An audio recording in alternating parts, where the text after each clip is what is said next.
1장 두 가지 내용이 있는데, 첫째는 이제 드디어 이삭이 탄생하는 거고, 두 번째는 아브라함과 아비멜렉이 언약을 맺는 그 내용들이 나옵니다. 자, 1절, 여호와께서 말씀하신 대로 사라를 돌보셨고 여호와께서 말씀하신 대로 사라에게 행하셨으므로 사라가 임신하고 하나님이 말씀하신 시기가 되어, 자, 쭉 내려가서 4절, 그 아들 이삭이 난 지 8일 만에 그가 하나님의 명령하신 대로. 자, 1절, 2절, 4절에 이제 보면 이삭의 탄생이 나오는데 전부 다 하나님의 말씀대로, 하나님의 말씀대로, 하나님의 말씀대로. 그리고 네 번째는 명령하신 대로. 이것도 같은 내용으로 보면 하나님께서 말씀하신 것 아닙니까?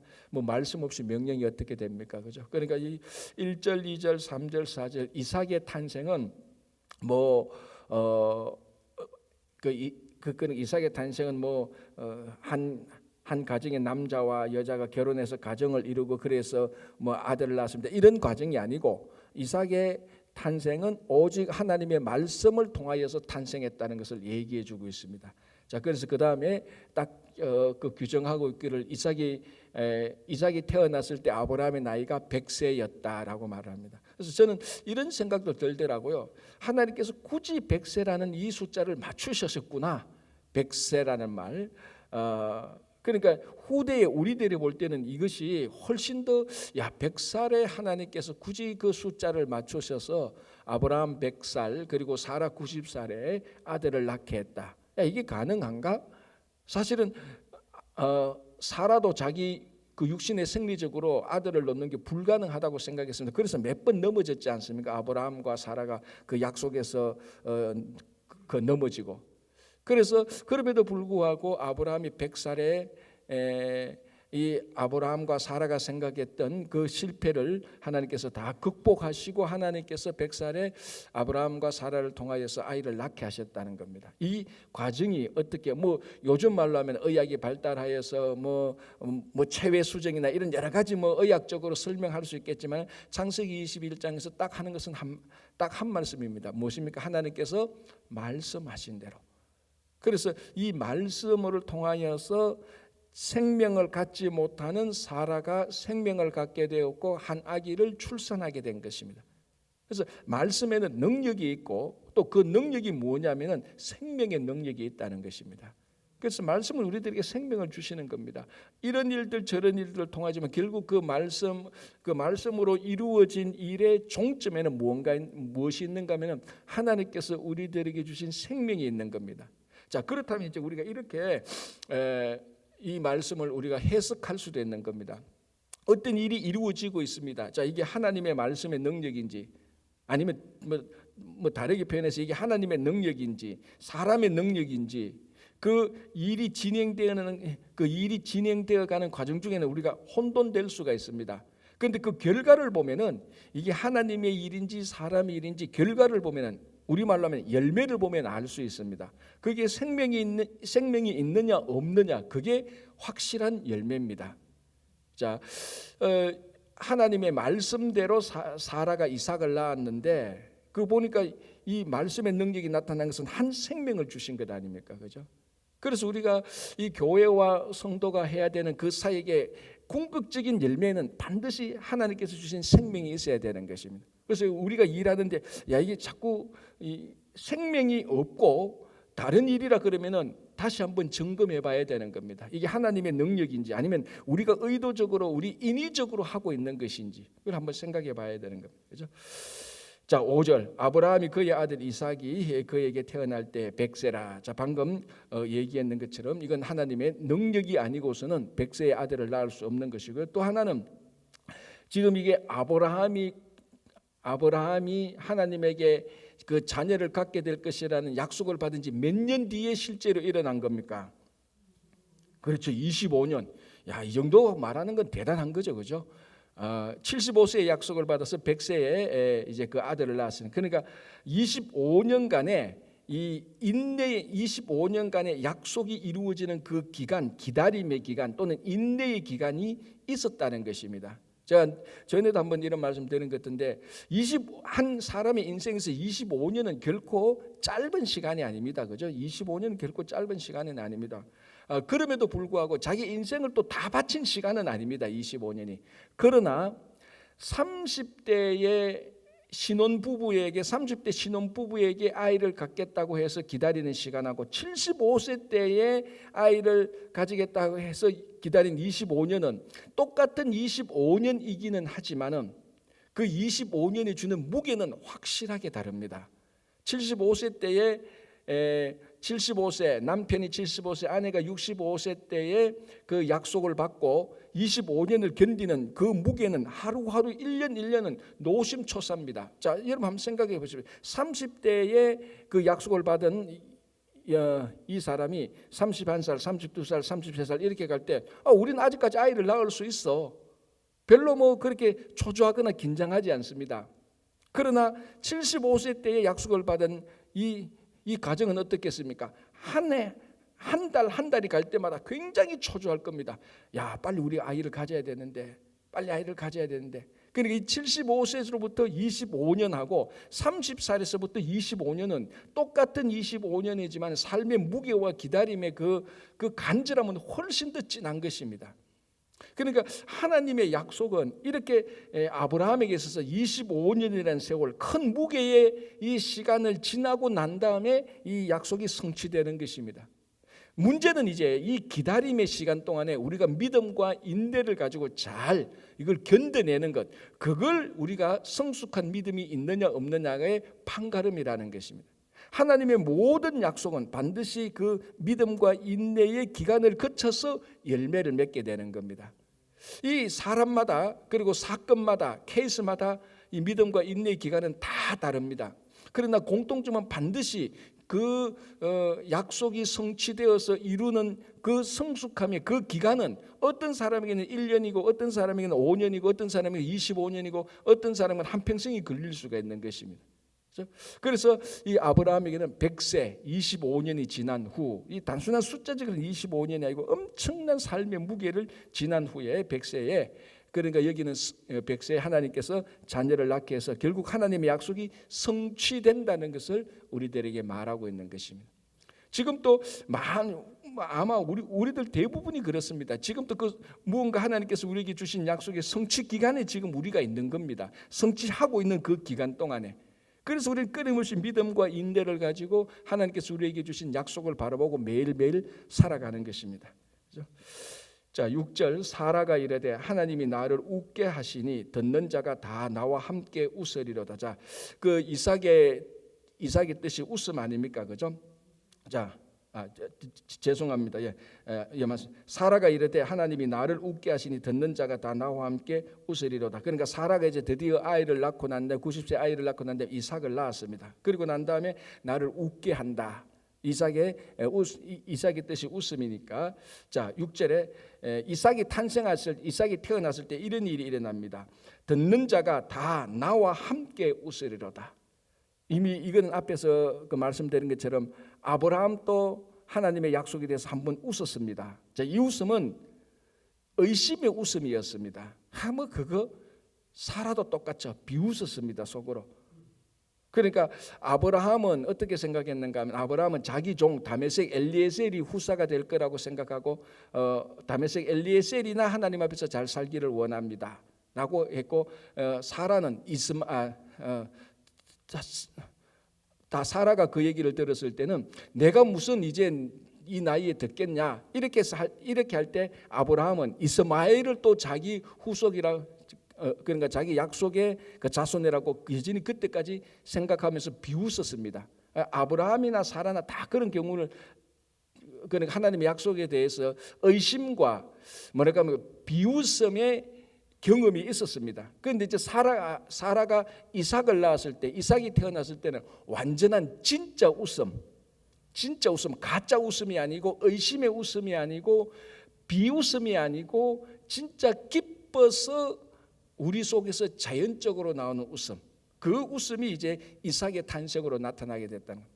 자, 여러분, 우리 그 얼굴 형태를 연구하는 사람, 그리고 뭐냐면 이게 관상이죠. 나쁜 의미가 아니고 관상을 연구하는 사람들이 뭐라고 말하는가 하면요, 사람이 아무리 연기를 잘해도 한 사람 앞에서 딱 섰을 때에 가짜 웃음을 완벽하게 할 수는 없대요. 연기를 가짜 웃음을 완벽하게 할 수는 없답니다. 다 드러난다는 겁니다. 연기를 아주 잘한 건 사실이지만 내가 이 사람을 아는데 이 사람이 이런 웃음을 웃음으로 말미암아 완벽하게 속일 수는 없답니다. 왜? 웃음은 진심으로 나오는 그 웃음은 아무도 가짜로 모조품을 만들 수 없다는 겁니다. 그 관상학 연구하는 사람들이 그렇대요. 그러니까 여러분, 사람의 얼굴 가운데 가장 이쁜 얼굴이 무슨 얼굴이죠? 웃는 얼굴입니다. 웃는 얼굴. 이 사람이 얼굴이 아무리 못생겨도요, 얼굴이 진짜 우리가 봐도 못생겨도 웃는 얼굴은 다 보기 좋습니다. 웃는 얼굴은. 그러니까 여러분, 얼굴이 뭡니까? 얼이 뭡니까? 영혼이잖아요. 굴이 뭡니까? 통로입니다. 통로. 그러니까 얼굴은 우리 안에는 영혼이 나오는 통로예요. 그러니까 우리 안에 웃음이 이 얼굴을 통해서 번져 나오게 될 때 모든 사람을 볼 때 이 사람이 얼굴이 잘생겼든 못생겼든 그 상관없이 우리 안에 나오는 기쁨이 이렇게 표현해야 돼요. 우리 안에 나오는 기쁨이 못생긴 얼굴도 다 커버할 수 있는 겁니다. 그러면 반대로 얼굴은 참 잘생긴 미인인데도 원망과 불평과 짜증이 나오는 그 얼굴은요, 왜 이렇게 이쁜 얼굴인데 그 얼굴을 봐도 기쁘지가 않는 거예요. 왜? 이 얼굴 안에 있는 이 영혼이 우리나라 말로 순수한 우리나라 말로 아닙니까? 그죠? 이게 바로 이 영혼이 나오는데 전부 다 원망과 불평과 짜증이거든요. 잘생긴 얼굴인데도 그 안에 웃음이 없으면은 그 보는 사람이 야, 참 잘생겼다라고 말하면서 마음은 기쁘지 않는 거예요. 왜? 그 안에 웃음이 없으니까. 그래서 많은 우리 그 믿음의 선진들이 이렇게 말합니다. 진짜 우리가 예수 그리스도를 믿는다면 우리 안에는 진정한 웃음이 있어야 되는 겁니다. 이 웃음이 없는 자는 다 율법주의자고 다 바리새인들입니다. 여러분, 우리 복음서를 보면 알지 않습니까? 바리새인들이 예수님의 그 사역에서 예수님에게 늘 시비 걸고 터집 잡고 그 바리새인들이 그 속에는 전혀 웃음이 없습니다. 늘 의무감만 있고 속박이 있고, 우리 말하면 신앙의 기쁨이 없는 겁니다. 자, 그걸 이제 사라가 이삭을 낳음으로 말미암아 이삭의 탄생으로 말미암아 그 집안의 웃음이 확 퍼져나가서 비웃음도 몰아내고 조롱도 몰아내고 비꼬는 웃음도 몰아내고 진정한 웃음이 나는 겁니다. 이게 한 생명이 출산하게 될 때 그 모든 사람들에게 주는 진짜 기쁨입니다. 그래서 이삭이 탄생하실 때 듣는 자가 나와 함께 웃으리로다라는 것. 이 웃음이 우리 성도의 삶에 있어야 되는 겁니다. 그죠? 그래서 기본적으로 신앙은요, 춤추는 거래요. 춤추는 거, 기뻐서 춤추는 거래요. 신앙의 본질은. 그죠? 자, 7절에 또 이르되 사라가 자식들을 젖먹이겠다고 누가 아브라함에게 말하리시로마는, 이 말이 뭡니까? 야, 사라가 자기 몸으로 난 아이들을, 사라가 자기 몸에서 아이를 낳아서 누가 젖을 먹이겠느냐, 이렇게 아브라함에게 누가 말하겠냐. 그런데 그게 이루어졌다는 겁니다. 어떻게? 하나님의 말씀대로 사라에게 생명이 나서 그 생명이 탄생함으로 말미암아 이제 사라가 직접 자기 몸에 난 아이를 젖먹이게 되었다. 사람들은 다 그거 안 된다고 얘기했다는 겁니다. 그런데 오늘 하나님의 말씀대로 생명의 능력이 나타난 것입니다. 자, 8절에 아이가 자라매 젖을 떼고 이삭이 젖을 떼는 날에 아브라함이 큰 잔치를 베풀었더라. 자, 이걸 좀 더 우리가 깊게 묵상하면, 자, 이 큰 잔치를 베풉니다. 이 잔치를 베풀었는데 거기에 웃음이 빠질 리가 없죠. 그러니까 이삭의 탄생으로 말미암아 그 집안에 이제 웃음이 계속해서 이어지는 겁니다. 한 생명이 탄생해서. 그래서 아브라함이 큰 잔치를 베풀 때 그 잔치에 참여하는 사람들은 다 웃음을 웃게 되는 겁니다. 그러니까 우리가 말씀을 보고 예배를 드리고 찬양을 하는 것이, 이게 아브라함이 베푼 그 잔치에 참여하는 기쁨을 우리가 예배를 통해서 사실을 누려야 되는 겁니다. 그러니까 우리 성도들이 삶에 너무 지쳐가지고, 일하는데 너무 지쳐가지고, 또는 예배를 너무 관습적으로 습관적으로 드림으로 말미암아 예배가 주는 그 잔치의 큰 기쁨을 우리가 누리지 못하는 것은요, 우리 인생의 최대의 손해 보는 겁니다. 뭐 주식이 내려가서 얼마 손해 보는 거 하고, 우리가 예배를 드리면서 기쁨을 누리지 못하는 것은 그건 비용으로 계산할 수 없는 엄청난 손실입니다. 그건. 그래서 매주일 드리는 이 예배는요, 세상에 어떤 모임이나 어떤 사건보다 우리들을 더 치유할 수 있고 더 기쁨을 주는 겁니다. 그런데 그거를 성도들이 매주일마다 그냥 율법적으로 간섭적으로 와서 예배 드리고 그냥 1시간 예배 드렸네, 오늘 왜 이래 5분 더 가, 오늘 왜 10분 더 가, 그때부터 이제 힘들기 시작하면 그 예배에서 예배에서 누리지 못한 기쁨의 표시가 다 나타나는 겁니다. 그렇죠? 자, 9절. 사라가 본적 아브라함의 아들 애굽 여인 하갈의 아들이 이삭을 놀리는지라. 자, 여러분, 이 사람 사이에서 일어나는 일은 똑같습니다. 자, 우리가 앞에 무슨 일이 있었죠? 하갈이, 그죠? 하갈이 아이를 가짐으로 말미암아 누구를 비웃고 누구를 놀렸습니까? 사라를 무시했죠. 하갈이 아들을 가지면서 사라를 무시했습니다. 자, 이 일이 또 일어나죠. 애굽 여인 하갈의 아들이 사라의 아들 이삭을 놀리기 시작하는 거예요. 이걸 가지고 뭐라고 말합니까? 사자성어로 모전여전. 그렇잖아요. 엄마가 자기 엄마, 여기서 하갈의 아들이 누굽니까? 이스마엘인데 이스마엘이라고 말 안 해요. 성경은 하갈의 아들이라고 말을 합니다. 우리 같으면 이스마엘이 이삭을 놀리는지라 이렇게 쓸 건데 하갈의 아들이라고 딱 지적합니다. 뭘 우리한테 상기시킵니까? 그 전에 하갈도 사라를 한번 놀렸다. 그런데 이제 그 아들이 사라의 아들을 놀린다. 그리고 이게 자꾸 하갈이 자기가 하갈이 아기를 가졌다가 그 교만하면서 무례했던 일이 이 아들에게도 비슷한 일로 또다시 일어나는 겁니다. 자, 결과가 예상되죠. 자, 하갈이 사례를 놀렸다가 무시했다가 어떻게 됐습니까? 쫓겨났죠. 그러면 하갈의 아들이 사라의 아들을 또 놀리고 있단 말이죠. 결과가 어떻게 됩니까? 이거 또 쫓겨나겠구나라는 것을 충분히 우리는 그 다음 본문을 안 읽어도 알 수 있습니다. 그리고 똑같은 일이 또 발생하는 겁니다. 그리고 이 사람의 일이라는 것은요, 참 여러분 우리가 그 사도행전에도 알 수 있지만 바울과 바나바도 갈등이 생기지 않습니까? 그래서 사람이 완벽하지 못하지 않습니까? 아무리 여러분 좋은 신앙에 좋은 사람 2명이 있어도요, 2명 사이에 갈등이 있습니다. 이거는 인간의 본질이 그렇습니다. 왜? 죄인이니까.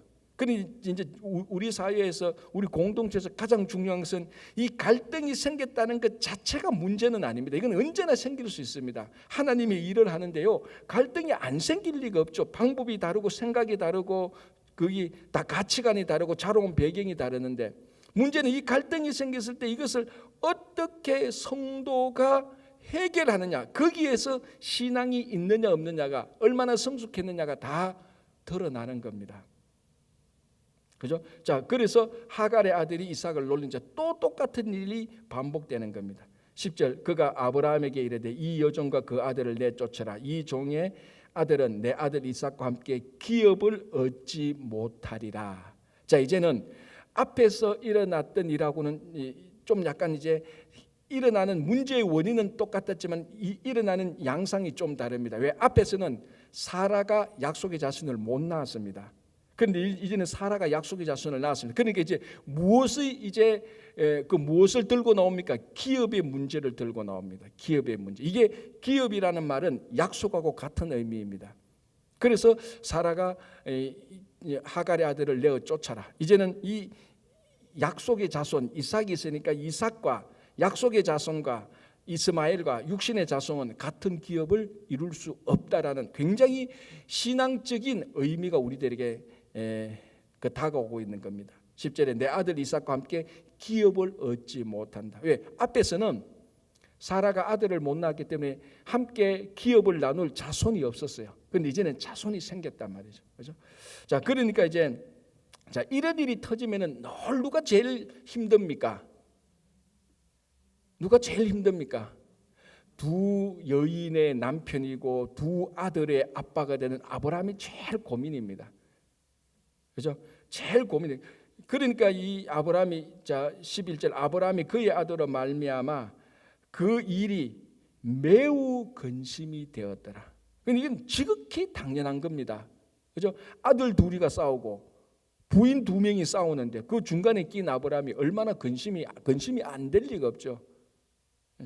근심이 되어서 그래서 결국은 이제 12절, 13절, 14절 이쪽 보면은 이스마엘을 그러니까 하갈과 이스마엘을 내어 보내는 겁니다. 자, 근데 이제는 훨씬 더 중요한 말이 나옵니다. 21장 12절 끝 부분에 이삭에게서 나는 자라야 내 씨라 부를 것임이니라. 그래서 이번에는 하갈과 그 이스마엘을 내어 보내야 되는 이유가 명확해졌습니다. 뭐냐면은 이제는 그 가정에 약속의 씨가 있기 때문에 약속의 씨가 그 자손에 남고 나머지는 나가야 되는 겁니다. 우리 삶도 똑같습니다. 우리 심령 속에 가장 한중간에 차지해야 될 것은 하나님께서 우리에게 주신 약속이 가장 중간에 있어야 되는 겁니다. 이삭을 내어 쫓으면 안 되는 거죠. 자, 여기서는 우리가 이제 좀 더 신앙적으로 볼 필요가 있습니다. 이스마엘을 내어 쫓냐, 이삭을 내어 쫓냐, 누구를 내어 쫓냐, 사람이 중요한 게 아니고 오늘 이 본문에서 우리 신앙의 시선을 딱 붙들고 있는 건 뭐냐면은 이제는 그 가정에 아브라함의 그 가정에 중간을 차지하는 자는 누구냐? 이삭이라는 겁니다. 아니 더 정확히 말하면 이삭이라기보다 약속의 자손, 약속이 그 가정의 한 중간에 자리를 잡아야 되는 겁니다. 하나님의 언약이. 우리 삶도 똑같습니다. 우리 삶도 살아가는데 우리 삶의 중심을 잡고 있는 것은 하나님의 약속이 되어야 되는 겁니다. 세상의 권력과 세상의 명예와 물질이 우리 삶을 딱 붙들고 있는 것이 아니고 이런 것들은 하나님의 약속에 의해서 자리를 다 비켜줘야 됩니다. 때로는 나가야 되는 거죠. 그래야 약속이 우리 안에 있어야 우리가 하나님의 약속의 자녀로 계속해서 살아남는 것입니다. 그래서 자 보십시오. 12절 다시 볼게요. 하나님이 아브라함에게 이르시되 너 아이나 너 여종으로 말미암아 근심하지 말고 사라가 너에게 이런 말을 다 들으라. 이삭에게서 나는 자라야 너의 씨라 부를 것이다. 그죠? 그 약속의 자손을 남기고 나가라고 말합니다. 자 13절 그러나 여종의 아들도 내 신이 내가 그로 한 민족을 이루게 하리라 하신지라. 자 이게 우리가 이미 앞에서 본 것처럼 이 하갈의 아들 이스마엘을 통해서 지금 이슬람권이 나는데 여기서 말합니다. 그렇다고 하나님께서 그 하갈과 그 하갈의 아들을 저주하지 않습니다. 이네들도 한 민족을 이룰 것이다. 그러니까 궁극적으로 아브라함 안에서 다 형제 자매라는 겁니다. 그죠? 자 14절 아브라함이 아침에 일찍 일어나 떡과 물 한 가죽 부대를 가져다가 하갈의 어깨에 메어주고 그 아이를 데리고 가게 하니 하갈이 나가서 브엘세바 광야에서 방황하더니 자 15절 가죽 부대의 물이 떨어진지라 그 자식을 관목 덤불 아래에 두고 자 브엘세바 광야로 쫓겨났습니다. 쫓겨나서 가장 힘든 게 지금 뭡니까? 자 15절 가죽 부대에 물이 떨어졌습니다. 광야에서 가장 힘든 거는 물 떨어지면 끝입니다. 그런데 자 여러분 건너뛰어서 19절 한번 보시기 바랍니다. 19절 하나님이 하갈의 눈을 밝히셨으므로 샘물을 보고 가서 가죽 부대에 물을 채워다가 뭘 알 수 있죠? 자 그럼 하나 더 볼게요. 또 뛰어넘어서 30절 아브라함이 이르되 너는 내 손에서 이 암양 새끼 7을 받아 내가 이 우물 판 정거를 삼으라 하고 두 사람이 거기서 서로 맹세하였으므로 그곳 이름을 브엘세바라 하였더라. 자 뭡니까? 30절 31절에 거기서 우물을 파서 삼았는데 그 우물을 거기서 삼아서 정거를 삼았기 때문에 브엘세바라고 말합니다. 자 지금 뭘 알 수 있습니까? 지금 제가 설명이 좀 왔다 갔다 해서 헷갈리는데 지금 자 하갈과 이스마엘이 브엘세바 광야에 가서 무엇 때문에 힘들었다고요? 물이 없어서 힘들었습니다. 실제로 물이 있습니까 없습니까? 물이 있지요. 실제로 물이 있다고요. 자 그래서 19절에 보니까 눈을 밝혀보니까 샘물이 있었다는 거예요. 그래서 이 샘물을 근거로 아브라함은 우물을 판 거예요. 무슨 말인가 하면은 이미 하갈과 이스마엘이 광야에 가서 헤매고 있는데 물 때문에 힘든데 물이 있어요 이미. 그래서 하나님께서 눈을 밝혀주니까 여기 샘물이 있네 이겁니다. 우리에게 영원한 샘물이 있어요. 예수 그리스도를 하나님께서 다 우리에게 주셨어요. 그래서 예수 그리스도 He died for all. 그런 모든 사람을 위해서 다 죽으셨습니다. 예수 그리스도. 우리에게 영생이 있습니다. 그런데 그거를 못 보는 거예요. 그래서 하갈과 이스마엘이 브엘세바에서 막 헤매는 겁니다. 왜? 물 때문에. 물이 있는데. 그래서 하나님께서 자비하심으로 그 눈을 밝혀주니까, 눈을 뜨게 되니까 바로 내 옆에 물이 있었네. 그리고 그 물 가지고 먹고 사는 겁니다. 그래서 이 물이 나중에 브엘세바가 되는 겁니다. 아브라함은 그 샘물을 통해서 우물을 파게 되는 겁니다. 이미 하나님께서는 우리들에게 구원 주신 것은 당연하고요. 하나님께서 우리가 구원받은 자녀로 살 수 있도록 모든 조건과 행편들을 하나님께서는 다 세팅해 놓으셨어요. 그런데 우리가 자꾸 우리 욕심 때문에, 욕심이 우리 눈을 가리고, 세상의 것들이 우리 눈을 가리고, 이기적인 것들이 우리 눈을 가려서 하나님께서 주신 것을 다 지금 못 보고 있는 것이 얼마나 많은 줄 모릅니다. 그죠? 그래서 우리 성도들은 더 이상 브엘세바에서는 방황할 이유가 없습니다. 사실은 다 조건이 있는 거예요. 그래서 여기서 14절에 브엘세바 광야에서 방황했다. 이 방황할 이유가 없는데, 그죠? 다 있는데 문제는 그의, 우리 말로 하면 영적인 눈이 어두워져 있으니까, 물이 있어도 물을 못 보니까 갈증이 나는 겁니다. 그죠? 자, 16절. 이르되 아이가 죽는 것을 참아 보지 못하겠다 하고 화살 한바탕 거리 떨어져 마주 앉아 바라보며 소리내어 우니. 왜냐하면 물이 떨어지고 막 햇볕이 뜨거우니까 이 하갈이 자기 아들 살리려고 어떻게 합니까? 그 관목던 물 안에 두고 막 이제 막 이 아이가 죽겠습니다. 물이라도 있어야 됩니다. 막 이렇게 막 이제 웁니다. 자, 17절. 하나님이 그 어린 아이의 소리를 들었으므로. 어린아이도 그 안에서 얼마나 힘들겠습니까? 막 물도 없고 막 그 이스마엘도 막 얼마나 힘들겠습니까? 막 이렇게 하니까 하나님께서 그 어린아이의 울음소리를 들으셨다는 겁니다. 그죠? 자, 17절 끝부분에 하나님이 저기 있는 아이의 소리를 들으셨나니. 자, 이게 하나님의 자비하심이죠. 하나님은 광야에서 힘들어서 우는 아이의 소리를 무시하지 않는 하나님입니다. 우리가 이민 강제에서 힘들어서 하나님, 우리가 성숙했다 안 성숙했다 그건 두 번째 치고요. 하나님께서 성숙하고 예쁜 사람들만 다 기도 들어주는 건 아니잖아요. 그게 하나님의 넓은 사랑입니다. 그래서 악인과 선인에게 똑같이 비를 내려주시고 똑같이 햇볕을 주신다는 이 하나님의 은혜도 있단 말이죠. 그래서 하나님께서 그 은혜, 하나님 그 넓은 은혜로 그 광야에서 우는 그 아이의 기도 소리를 들으시고 어떻게 합니까? 약속을 또 주는 거죠. 18절 일어나 아이를 이렇게 내 손으로 붙들라 그가 큰 민족을 이루게 하리라 하시고, 그리고 난 다음에 아까 말씀드린 것처럼 하갈이 눈을 밝히니까 샘물이 있었다는 거예요. 샘물을 따로 만든 게 아니었어요. 원래 있었던 것을 이제 알게 하는 겁니다. 그래서 가족 부대에 물을 마시게 되게 되는 겁니다. 자, 그리고 21절 그가 바란 광야에 거주할 때 그의 어머니가 그를 위하여 애굽 땅에서 아내를 얻어줬다. 왜 애굽 땅에서 아내를 얻어주죠? 하갈이 애굽 여인이니까. 그럼 지극히 당연한 겁니다. 이렇게 해서 이제 애굽 쪽으로 가게 되고 이제 약속의 자손과 약속의 자손 이삭과 이제 길이 갈려지게 나오는 것을 우리들에게 보여주는 것입니다. 자, 22절 이제 이렇게 해서 이삭의 탄생이 일어났던 이제 그 일을 딱 정리하고 다시 아비멜렉 이야기를 하나 얘기해 줍니다. 22절. 그때 아비멜렉과 그 군대 장관 비골이 아브라함에게 말하여 이르되. 자, 그런데 갑자기 이제 이삭 얘기를 하다가 아비멜렉과 아브라함 얘기를 합니다.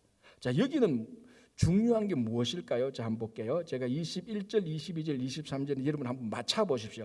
어느 단어가 중요할까요? 다시 잘 보십시오. 그때에 아브라함과 그 군대 장관 비골이 아브라함에게 말하여 이르되 너가 무슨 일을 하든지 하나님이 너와 함께 계시도다. 그런즉 너는 나와 내 아들과 내 손자에게 거짓되이 행하지 아니하기를 이제 여기서 하나님을 가리켜 내게 맹세하라. 내가 너에게 후대한 대로 너도 나와 함께 머무는 이 땅에 행할 것이니라. 자, 어느 단어가 중요합니까? 여기는 정답이 없습니다. 여러분 눈에는 와 이게 제일 중요한 게 뭐겠습니까? 예, 또 여러분들 확실히 영적으로 성숙한. 저는 땅이 딱 보이는데 23절 구분에 이 땅에 행할 것이 땅이 딱 보이는데 저 부동산 업자는 아니더라도 사실은 땅이 보여야 돼요. 왜? 하나님께서 아브라함에게 무슨 약속을 했어요? 두 가지 약속을 했잖아요. 첫 번째 약속이 뭡니까? 자손에 대한 약속을 해주셨습니다. 그죠? 하늘의 별처럼 바다의 모종. 그리고 무슨 약속을 해줬죠? 계속해서 이 자녀들이 살 땅을 주겠다고 하셨어요. 여러분 생각해 보십시오. 자녀들이 있는데 땅이 없으면은, 자녀들이 있는데 살 집이 없으면 이 자녀의 삶이 정상적인 삶이 안 되죠. 그래서 하나님께서는 자녀들도 주시고 이 자녀가 살 땅을 주겠다고 분명히 약속하셨어요. 그게 이제 21장부터 실제적으로 이루어지는 겁니다. 그래서 1절에서 21절까지는 이삭의 출생이 되었습니다. 자, 이삭이 출생했으면 이제는 또 무슨 얘기를 해야 됩니까? 땅 얘기를 해야죠. 땅 얘기를. 자, 이 땅을 세상에서 넓은 집에 살고 그 땅이 아니고 약속의 땅입니다. 약속의 자손을 주셨지 않습니까? 이제 약속의 땅을 얘기하는 거예요. 그러니까 여기서 물론 하나님이 너와 함께 하시다, 이것도 어마어마하게 중요한 겁니다. 그런데 우리가 아브라함을 지금 뭘 관점에서 봅니까? 하나님께서 아브라함에게 준 약속을 지금 중심으로 보고 있지 않습니까? 자, 여러분 매 장마다 아브라함이 12장부터 나오는데 정확하게 말하면 11장 끝부분부터 나오는데 11장 끝부분인데 지금까지 아브라함의 모든 삶을 붙들고 간 것은 하나님께서 아브라함과 맺었던 언약입니다. 그 언약의 콘텐츠는 뭡니까? 자녀와 땅이에요. 그래서 21장에 이삭을 말하고 난 다음에 이제는 땅 얘기를 하는 겁니다. 그래서 이 땅이 그러니까 이 땅이 이제 브엘세바로 또 나타나는 거죠. 맹세의 우물로. 이제 그러니까 그곳에 살고 있었던 사람 누구? 아비멜렉이 나타나는 겁니다. 22절에 그때의 아비멜렉과 그 군대 장관 비골이 아브라함에게 말하여 이르되, 이 아비멜렉은 어떤 아비멜렉? 그 앞에서 그랄 땅에 살고 있는 그 아비멜렉. 이미 그 땅에 가가지고 아브라함이 사라를 자기 누이라고 속였다가 도덕적으로 윤리적으로 완전히 패배했던 그 아비멜렉이 훨씬 더 성숙했죠. 인간적으로. 그죠? 그 아비멜렉이 와서 말합니다. 너가 무슨 일을 하든지 하나님이 너와 함께 계시도다. 아비멜렉이 말할 수밖에 없죠. 이제 아비멜렉이 경험했잖아요. 사라를 자기 아내로 맞이하려고 하는 하나님께서 바로 그 밤에 바로 아비멜렉이 나타나서 그 여인에게 손대지 마라. 이 여인은 선지자의 아내다. 너 이 여인을 돌려보내라. 그러니까 아비멜렉이 아브라함에게는 하나님과 함께 하신다는 걸 자기가 경험을 했습니다. 그래서 지금 그걸 말하는 겁니다. 너가 무슨 일을 하든지 하나님이 너와 함께 계시다. 이 아비멜렉이 그걸 경험해서 그래서 아브라함을 예사로 안 보는 겁니다. 저 이방인 아브라함이 보통 사람인데 저기는 하나님이 함께하는 사람이다라고 고백을 하는 거죠. 자, 이걸 우리가 약간만 더 넓게 우리가 본문을 본다면요, 우리가 성도들이 직장에서 일을 하고 세상에 나가서 일을 할 때 사람들이 근본적으로 우리에게 세상 사람들이 근본적으로 우리에게 무슨 생각을 했는가 하면은, 저 교회 다니는 사람들은, 쉽게 말해 교회 다니는 사람들은 하나님이 함께하는 사람이라는 세상 사람들의 고백이 있어야 되는 겁니다. 세상 사람들은 하나님이 함께하네, 웃기는 소리 하고 있네, 이렇게 하고 우리끼리 하나님이 나와 함께, 이것도 중요하지만은 이것보다 사실은 더 중요한 것은 세상 사람들이 우리를 볼 때, 야, 교회 다니는 사람들은 하나님이 함께하는 사람들이야, 그런 고백이 나와야 되는 겁니다. 그래서 아비멜렉이 이제 그러니까 아비멜렉과 군대 장관이 아브라함에게 함부로 못하는 겁니다. 왜? 하나님이 함께하는 사람이라고 자기가 고백하는데 이 아브라함에게 함부로 할 수가 있습니까? 함부로 못하는 거죠. 그죠? 자, 이제 그러면서 이제 약속과 이제 맹세하고 약속을 맺는 내용이 나오는데요. 이 부분은 내일 우리가 약간 더 보고 22장으로 넘어가겠습니다. 그래서 오늘 하나님께서 21장을 통해서 자녀에 대한 약속과 땅에 대한 약속이 이제 실제적으로 이루어지는 것들을 우리들이 보고 있습니다. 하나님의 약속이 때로는 우리가 생각하기에는 좀 늦게 진행되는 것 같지만요, 반드시 이루어지는 겁니다. 하나도 빠뜨리지 않고. 그래서 그 약속을 믿는 믿음 가운데서 살아가는 오늘 하루 되시기 바랍니다. 기도하겠습니다. 하나님 아버지, 감사합니다. 아브라함을 보면서 사람들이 볼 때는 그 약속이 드디 이루어지는 것 같고 때로는 안 이루어지는 것 같고 그런 의심과 그런 아주 잘못이 우리들에게 있지만, 하나님의 약속은 반드시 하나님의 방법대로, 하나님의 시간대로, 하나님께서 하시는 건 모든 것이 다 이루어진다는 것을 저희들이 믿음으로 고백합니다. 저희들을 지금 우리 삶의 이 시간들이, 오늘 하루 이 날들이 하나님의 약속이 이루어지고 있는 그 중간의 날들인데, 저희들이 믿음과 인내로 하나님께서 든든히 세워주시기를 간절히 바랍니다.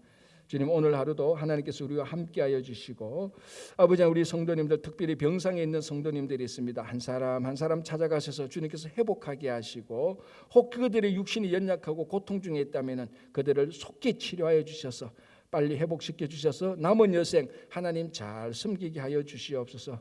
우리 자녀들을 붙들어 주시고 가정과 일터에 하나님의 은혜가 늘 풍성히 임할 수 있도록 도와주시고, 아버지 하나님, 여름 행사가 준비되어 있사오니 잘 준비해서 하나님께 영광 돌리고, 또 선물스쿨 이번 주에 이제 마치게 됩니다. 끝까지 하나님께서 잘 인도하여 주시고 교회에 맡겨주신 사명을 끝까지 잘 감당할 수 있도록 역사하여 주시옵소서.